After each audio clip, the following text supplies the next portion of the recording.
Assalamualaikum. Hari ini kita akan mengungkap sebuah rahasia besar dari dalam Al-Quran yang akan membuat kalian tersenyum di tengah tangisan, yang akan membuat dada kalian membusung bangga, dan yang akan membuat para elit Zionis Israel keringat dingin ketakutan di dalam bunker-bunker mereka. Pernahkah kalian melihat berita hari ini dan bertanya-tanya di dalam hati kalian dengan penuh keputusasaan? Kalian melihat bagaimana orang-orang Zionis Yahudi itu begitu sombongnya, begitu angkuhnya, begitu biadabnya menyembelih anak-anak kecil, menghancurkan rumah sakit, mengebom sekolah-sekolah, dan menginjak-injak kehormatan umat Islam di tanah suci Palestina. Mereka tertawa di atas penderitaan umat manusia. Mereka memegang kendali ekonomi dunia. Mereka mengontrol media massa global.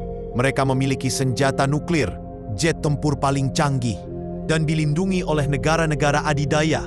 Lalu terlintas di pikiran kalian, ya Allah, mengapa Engkau membiarkan mereka? Mengapa mereka begitu berkuasa? Mengapa mereka seolah-olah tidak bisa dikalahkan? Apakah Islam sudah kalah? Apakah Tuhan melupakan umatnya? Astaghfirullahaladzim. Jangan pernah berpikiran seperti itu, wahai saudaraku. Buang pikiran kotor itu jauh-jauh dari otak kalian. Kalian mengira mereka sedang menang? Kalian mengira mereka sedang di atas angin? Bohong besar. Mereka bukan sedang menang. Mereka justru sedang digiring masuk ke dalam perangkap ilahi yang paling mematikan sepanjang sejarah peradaban manusia. Allah Subhanahu wa Ta'ala sedang memainkan skenarionya, dan mereka sedang berjalan tepat menuju jurang kebinasaan yang sudah dijanjikan sejak ribuan tahun yang lalu. Hari ini kita akan membedah anatomi sejarah dan eskatologi Islam. Kita akan membongkar firman-firman Allah yang sangat terang benderang di dalam surat Al-Isra. Kita akan melihat bahwa apa yang dilakukan oleh kaum Zionis Yahudi hari ini bukanlah sebuah kejutan bagi Allah, bukanlah sebuah anomali sejarah, melainkan sebuah nubuat yang sedang mencapai puncak klimaksnya. Siapkan mental baja kalian, karena video ini akan menjadi tamparan keras bagi kaum pesimis dan menjadi suntikan adrenalin dosis tinggi bagi setiap pejuang tauhid di seluruh penjuru bumi. Mari kita mulai dari akar sejarah yang paling mendasar. Mengapa tabiat mereka begitu rusak?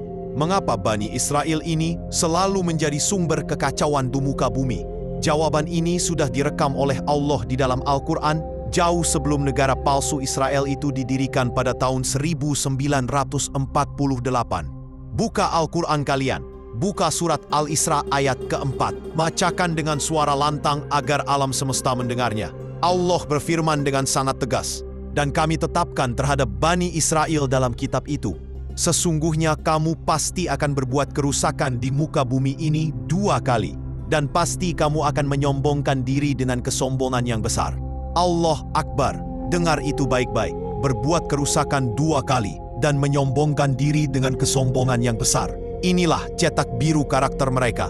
Inilah DNA kejahatan yang sudah dipetakan oleh Sang Pencipta. Allah sudah memvonis mereka bahwa sejarah keberadaan mereka akan diwarnai oleh 2 fase kerusakan yang berskala raksasa, yang disertai dengan kesombongan tingkat dewa yang belum pernah dilakukan oleh bangsa manapun di muka bumi. Kesombongan apa yang dimaksud? Kesombongan karena mereka merasa sebagai bangsa pilihan Tuhan, the chosen people. Mereka menganggap darah mereka lebih suci dari bangsa lain. Mereka memandang selain Yahudi adalah goyim atau binatang yang diciptakan dalam wujud manusia hanya untuk melayani mereka. Kesombongan rasial inilah yang membuat mereka tidak punya empati. Kesombongan inilah yang melegalkan mereka untuk merampok, membunuh, dan menindas tanpa rasa bersalah sedikit pun. Tetapi Allah Maha Adil. Allah tidak membiarkan kerusakan itu tanpa balasan. Mari kita lihat sejarah kerusakan mereka yang pertama. Kapan kerusakan pertama itu terjadi? Itu terjadi ribuan tahun yang lalu, ketika Allah memberikan mereka kerajaan yang megah di bawah kepemimpinan Nabi Daud dan Nabi Sulaiman. Tetapi apa balasan mereka setelah para nabi itu wafat? Mereka murtad, mereka menyembah berhala, mereka mengubah hukum-hukum Taurat sesuka perut pendeta mereka. Dan yang paling biadab, mereka membunuh nabi-nabi utusan Allah. Mereka menggergaji kepala Nabi Zakaria. Mereka memenggal kepala Nabi Yahya dan memberikan kepalanya sebagai hadiah kepada seorang pelacur. Mereka berkomplot untuk menyalib Nabi Isa Al-Masih. Itulah puncak kerusakan pertama mereka. Lalu apa balasan Allah terhadap kerusakan pertama itu? Lanjutkan membaca surat Al-Isra ayat kelima. Allah berfirman, "Maka apabila datang saat hukuman bagi kejahatan yang pertama dari kedua kejahatan itu, kami datangkan kepadamu hamba-hamba kami yang mempunyai kekuatan yang besar. Lalu mereka merajalela di kampung-kampung, dan itulah ketetapan yang pasti terlaksana. Allah Akbar. Lihatlah bagaimana Allah menghancurkan mereka. Allah mengirimkan Raja Nebukadnezar dari Babilonia. Pasukan Babilonia datang menghancurkan Yerusalem, meratakan bait suci mereka dengan tanah, membantai puluhan ribu orang Yahudi, dan menyeret sisanya sebagai budak ke Babilonia dengan leher dirantai. Mereka dihinakan sehina-hinanya. Dan hukuman itu diulang lagi ketika Kekaisaran Romawi di bawah pimpinan Jenderal Titus pada tahun 70 Masehi datang menghancurkan Yerusalem untuk kedua kalinya. Dalam periode kerusakan pertama tersebut, orang-orang Yahudi dibantai habis-habisan. Yang tersisa diusir keluar dari tanah Palestina. Mereka mengalami diaspora. Mereka terpencar-pencar ke seluruh benua. Ada yang lari ke Eropa, ada yang lari ke Rusia, ada yang lari ke Yaman, ada yang lari ke Madinah. Mereka menjadi bangsa pengembara yang tidak punya tanah air selama 2000 tahun lamanya. Mereka diusir, ditindas dan dibenci di seluruh Eropa karena tabiat lintah darat dan pengkhianatan mereka. Dimanapun mereka berada, mereka selalu memicu konflik. Sekarang buka mata kalian dan lihat zaman kita hari ini. Kita sedang berada di fase mana? Kita sedang berada di fase kerusakan mereka yang kedua. Inilah era uluwan kabira, era kesombongan yang paling besar. Setelah ribuan tahun dihinakan dan diusir dari satu negara ke negara lain, setelah mengalami tragedi Holocaust di Eropa, mereka tiba-tiba kembali mengumpulkan kekuatan. Gerakan Zionisme dunia didirikan. Mereka merampok tanah Palestina dengan bantuan kolonialisme Inggris dan Amerika.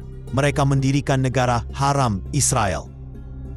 Dan lihatlah sekarang, mereka merasa tidak tersentuh. Mereka memiliki senjata pemusnah massal.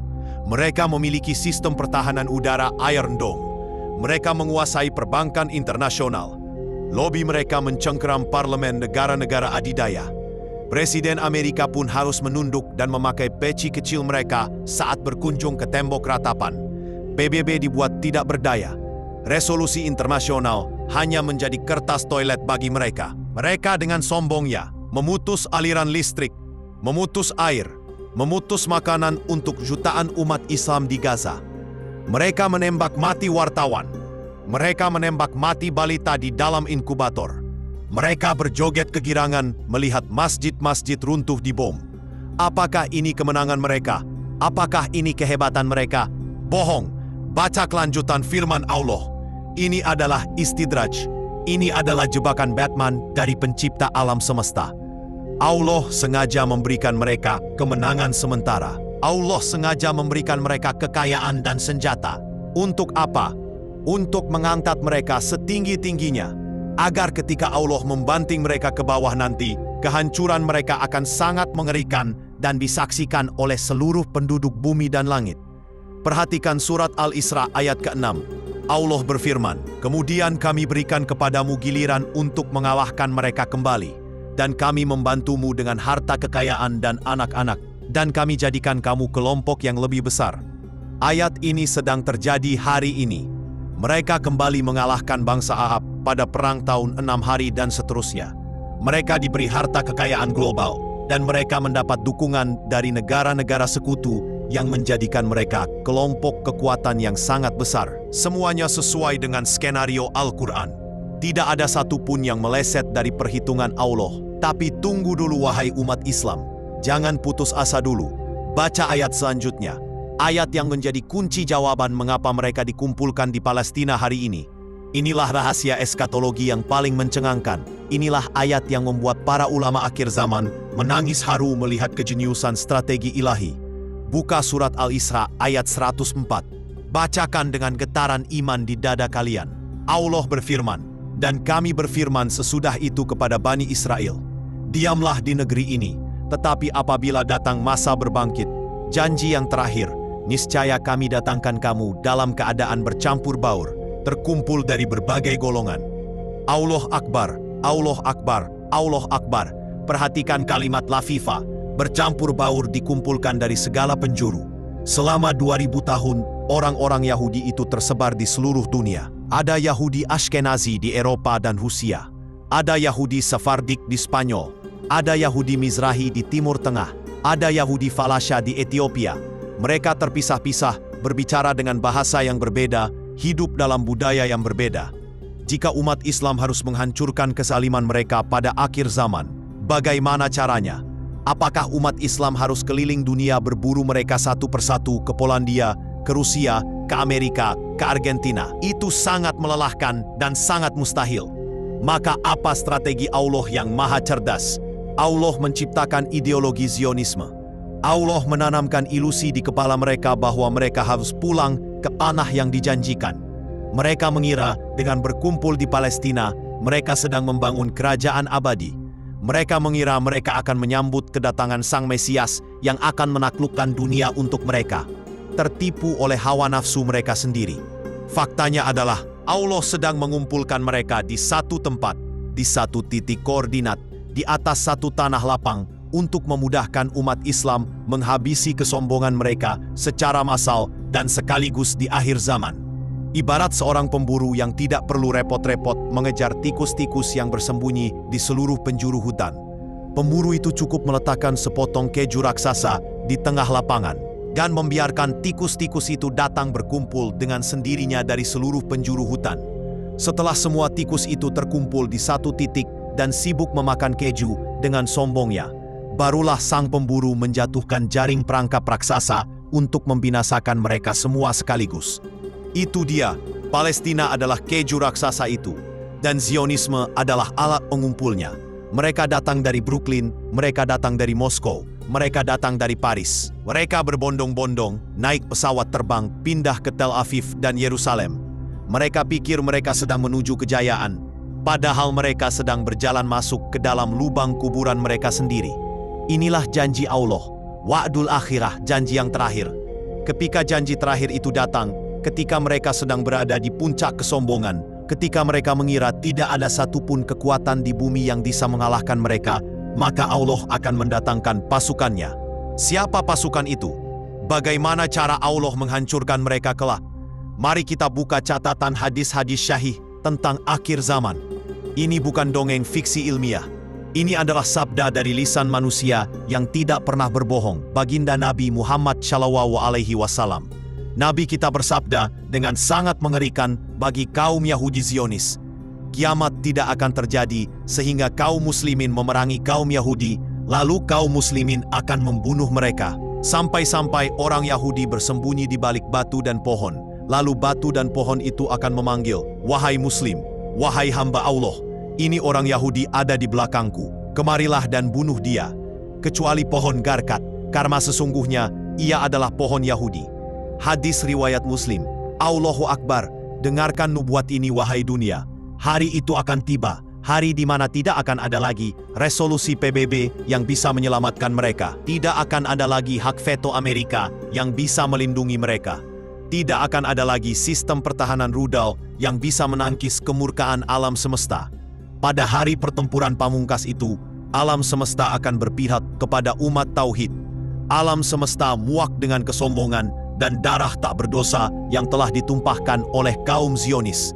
Batu-batu yang selama ini bisu, pohon-pohon yang selama ini diam, akan diberikan kemampuan berbicara oleh Allah Subhanahu wa Ta'ala. Bayangkan teror mental yang akan dialami oleh tentara Israel saat itu.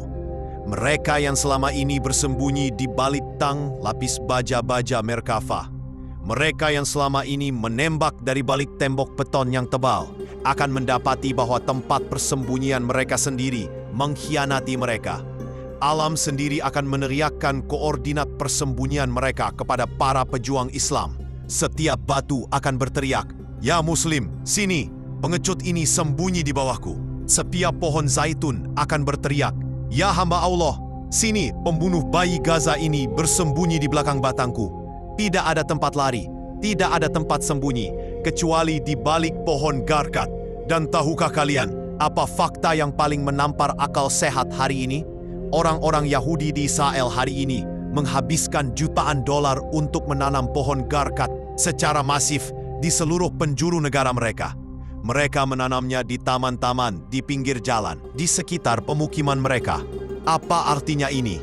Ini artinya mereka sebenarnya percaya dengan hadis Nabi Muhammad SAW. Mereka tahu bahwa nubuat itu benar. Mereka tahu bahwa hari pembantaian itu akan datang. Mereka ketakutan setengah mati. Tetapi karena kesombongan iblis yang merasuk ke ubun-ubun mereka, alih-alih bertaubat dan masuk Islam, mereka justru memilih untuk bersiap-siap menghadapi nubuat itu dengan cara menanam pohon pelindung. Betapa konyolnya mereka. Mereka pikir mereka bisa mengalahkan takdir Allah dengan bertani pohon garkat.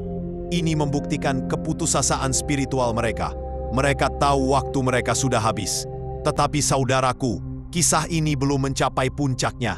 Ada satu tokoh sentral yang akan mengakhiri drama sejarah ini dengan sangat epik. Tokoh yang selama ini mereka fitnah dan mereka salibkan, menurut keyakinan mereka, akan turun kembali untuk menghancurkan mereka dari akar-akarnya. Siapakah dia? Dialah Nabi Isa Al-Masih putra Maryam. Orang-orang Yahudi hari ini sedang menanti-nanti kedatangan Mesias, juru selamat mereka. Mereka mempersiapkan pembangunan kuil ketiga, Third Temple, di atas reruntuhan Masjidil Aqsa. Mereka mengumpulkan sapi merah, red heifer, untuk ritual penyucian. Mereka mengira Mesias yang datang itu akan membawa kejayaan bagi Israel untuk memimpin dunia. Tapi siapa yang sebenarnya akan mereka sambut? Yang akan muncul adalah Al-Masih Ad-Dajjal, sang penipu ulung. Dajjal akan muncul dan akan diikuti oleh 70.000 orang Yahudi dari Isfahan yang memakai jubah kebesaran, Fayalisa. Dajjal akan memberikan ilusi kekuasaan mutlak kepada mereka. Mereka akan mengira mereka telah mencapai kemenangan final. Namun, di saat mereka sedang dimabuk oleh ilusi kemenangan bersama Dajjal, ketika pengepungan terhadap umat Islam sedang mencapai puncaknya, ketika langit terlihat sangat gelap, pada saat waktu sholat subuh di Menara Putih sebelah timur kota Damaskus, dua malaikat akan menurunkan sosok pria yang rambutnya basah seperti baru selesai mandi, dengan wajah yang bersinar penuh kemuliaan. Nabi Isa Al-Masih turun kembali ke bumi. Nabi Isa tidak turun membawa agama baru. Nabi Isa turun sebagai umat Nabi Muhammad. Beliau akan sholat di belakang Imam Mahdi. Dan setelah sholat selesai, pintu gerbang dibuka. Dajjal dan pasukannya yang sombong sedang menunggu di luar. Tetapi begitu mata Dajjal bertatapan dengan Nabi Isa Al-Masih, apa yang terjadi? Dajjal yang ditakuti oleh seluruh dunia. Dajjal yang mengklaim dirinya Tuhan. Dajjal yang memiliki kekuatan sihir luar biasa, tiba-tiba meleleh seperti garam yang dimasukkan ke dalam air panas. Dia lari terbirit-birit ketakutan. Dia lari seencang-kencangnya menuju wilayah Palestina. Tetapi Nabi Isa Al-Masih mengejarnya. Dan Nabi Isa akan berhasil menyusulnya di pintu gerbang Lut, Bab Lut, sebuah tempat yang hari ini berada di wilayah penjajahan Israel. Di sanalah dengan tangannya sendiri, Nabi Isa Al-Masih akan menikam dan membunuh Dajjal. Nabi Isa akan menunjukkan darah Dajjal di ujung tombaknya kepada pasukan umat Islam. Dan ketika pimpinan tertinggi mereka, Dajjal, mati terbunuh, maka hancurlah seluruh mental dan kesombongan pasukan Yahudi Zionis. Mereka lari kocar-kacir. Mereka panik kehilangan arah. Ilusi kehebatan mereka hancur dalam hitungan detik. Dan di saat itulah perintah pengejaran total dikumandangkan. Dan batu-batu serta pohon-pohon mulai berbicara, menyerahkan tempat persembunyian mereka. Itulah akhir dari riwayat kesombongan Bani Israel di muka bumi. Itulah jawaban Allah atas jeritan jutaan bayi Palestina, jeritan para ibu di Suriah, jeritan para syuhada di Gaza. Semuanya akan dibalas dengan tunai pada hari itu. Keadilan Allah tidak akan pernah tertidur. Lalu bagaimana dengan sikap mereka hari ini? Mengapa mereka sangat mengandalkan teknologi dan tembok benteng? Inilah bukti bahwa Al-Quran benar-benar membedah psikologi dan mentalitas pengecut mereka sampai ke saraf yang paling dalam.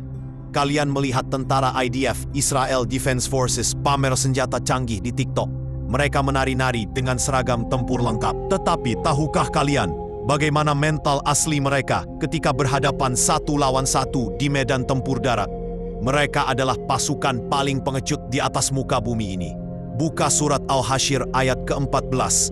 Allah Subhanahu wa Ta'ala membongkar tabiat asli militer mereka ribuan tahun sebelum mereka memiliki tang Merkava. Allah berfirman, Mereka tidak akan memerangi kamu dalam keadaan bersatu padu kecuali dalam kampung-kampung yang berbenteng atau di balik tembok. Permusuhan antara sesama mereka adalah sangat hebat. Kamu kira mereka itu bersatu, sedang hati mereka berpecah belah. Yang demikian itu karena mereka adalah kaum yang tidak mengerti. Allahu Akbar. Baca sekali lagi, kecuali dalam kampung yang berbenteng atau di balik tembok. Ayat ini menjelaskan persis apa yang kita saksikan hari ini. Mereka membangun tembok pemisah, apartheid wall, raksasa setinggi 8 meter di tepi barat. Mereka menggunakan Iron Dome untuk berlindung dari roket. Mereka menggunakan tang berlapis baja tebal untuk masuk ke perkotaan. Mereka menjatuhkan bom dari pesawat jet tempur tinggi di awan yang aman dari jangkauan musuh. Tapi ketika mereka harus berhadapan langsung, face to face, dengan para pejuang mujahidin yang memakai sandal jepit dan menyandang roket rakitan Al-Yasin 105 puku. Mereka lari ketakutan meninggalkan tang mereka. Mereka menangis seperti anak kecil. Banyak dari tentara mereka yang mengalami gangguan jiwa, PTSD, dan mengakhiri hidup mereka sendiri karena stres berkepanjangan. Mereka tidak punya keberanian yang murni. Mereka hanya berani menembak anak kecil dari jarak jauh atau mengebom gedung dari udara. Kenapa mereka begitu pengecut? Karena mereka sangat mencintai kehidupan dunia. Sementara para mujahidin sangat merindukan kematian syahid. Kalian tidak akan pernah bisa mengalahkan pasukan yang menganggap kematian di jalan Allah sebagai pesta perayaan kemenangan. Dan perhatikan kalimat, kamu kira mereka bersatu, padahal hati mereka berpecah belah. Lihat kondisi politik Israel hari ini. Mereka saling sikut, saling demo, pemerintah saling menjatuhkan. Ratusan ribu warganya turun ke jalan memprotes Perdana Menteri mereka sendiri. Secara internal, negara Zionis itu sangat rapuh dan terpecah belah. Mereka hanya disatukan oleh kebencian kepada Islam, tetapi di dalam mereka saling memakan satu sama lain.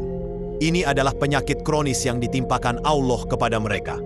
Wahai umat Islam di seluruh penjuru dunia, wahai para penonton catatan Muslim baik, setelah mendengar semua pemaparan fakta sejarah, psikologi, dan eskatologi ilahi ini, lalu alasan apa lagi yang membuat kalian merasa sedih, minder, dan putus asa melihat kondisi dunia hari ini? Kalian harus mengubah cara pandang kalian. Jangan melihat berita dengan kacamata keputusasaan sekuler. Lihatlah berita dunia hari ini dengan kacamata Al-Quran. Setiap bom yang dijatuhkan di Gaza memang menyayat hati kita. Darah saudara kita memang tumpah. Tetapi ketahuilah bahwa itu adalah proses persalinan menuju era kebangkitan Islam yang baru. Setiap kebiadaban yang ditunjukkan oleh Zionis hari ini sedang membuka mata seluruh penduduk dunia akan siapa sebenarnya penjajah dan siapa sebenarnya korban. Jutaan orang di Amerika, di Eropa, di seluruh dunia yang tadinya membela Israel, hari ini berbalik mengutuk mereka. Jutaan orang non-Muslim mulai membuka halaman-halaman terjemahan Al-Quran karena takjub melihat ketabahan dan kekuatan iman rakyat Palestina. Banyak dari mereka yang akhirnya bersyahadat dan masuk Islam justru karena melihat kebiadaban Zionis. Ini adalah makar Allah yang sangat cantik. Zionis ingin menghancurkan Islam di Gaza, tetapi aksi mereka justru menjadi agen marketing gratis yang membuat Islam meledak pertumbuhannya di seluruh benua Eropa dan Amerika. Mereka telah menekan pegas terlalu keras, dan sebentar lagi pegas itu akan melenting, menghantam wajah mereka sendiri dengan kekuatan yang sangat menghancurkan. Janji Allah itu pasti, janji Allah itu absolut. Tidak ada satu kekuatan pun di alam semesta ini yang bisa menghentikan skenario kehancuran uluan kabiro mereka.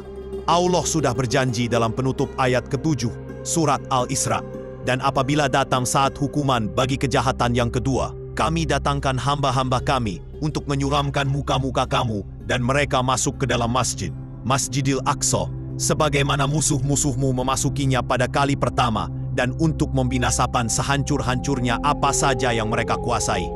Kita akan kembali memasuki Masjidil Aqsa sebagai pemenang, bukan sebagai tamu, bukan sebagai turis, tapi sebagai pembebas. Dan kita akan menghancurkan seluruh simbol kesombongan Zionisme sehancur-hancurnya ke tingkat debu. Maka, apa tugas kita sekarang? Apakah kita hanya diam menonton?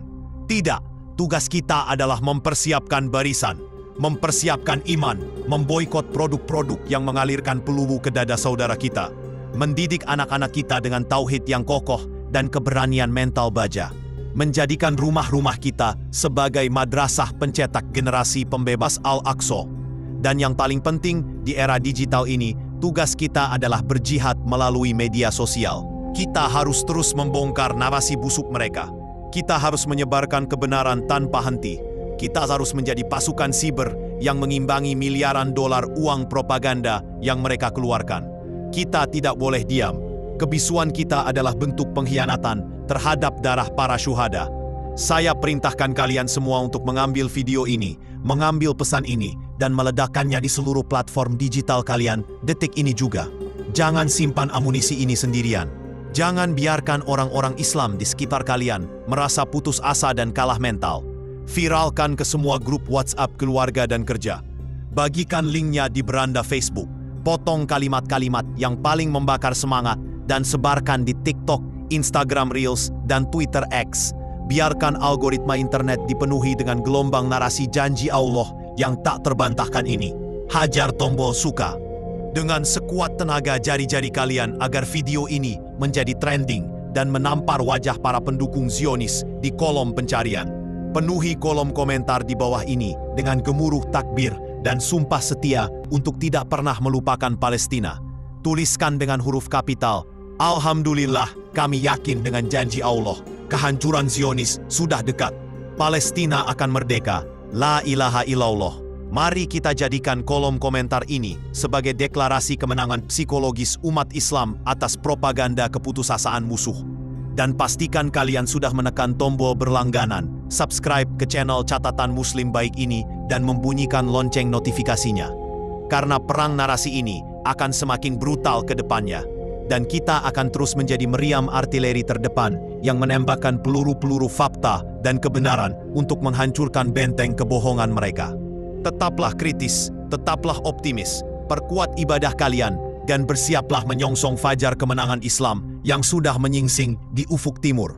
Sampai jumpa di arena pembebasan akal dan tanah suci kita yang berikutnya. Jaga terus izzah dan harga diri kalian sebagai seorang muslim sejati. Wassalamualaikum warahmatullahi wabarakatuh. Allah Akbar, Allah Akbar, Allah Akbar. Janji Allah adalah kebenaran mutlak dan kehancuran bagi para penjajah adalah kepastian sejarah.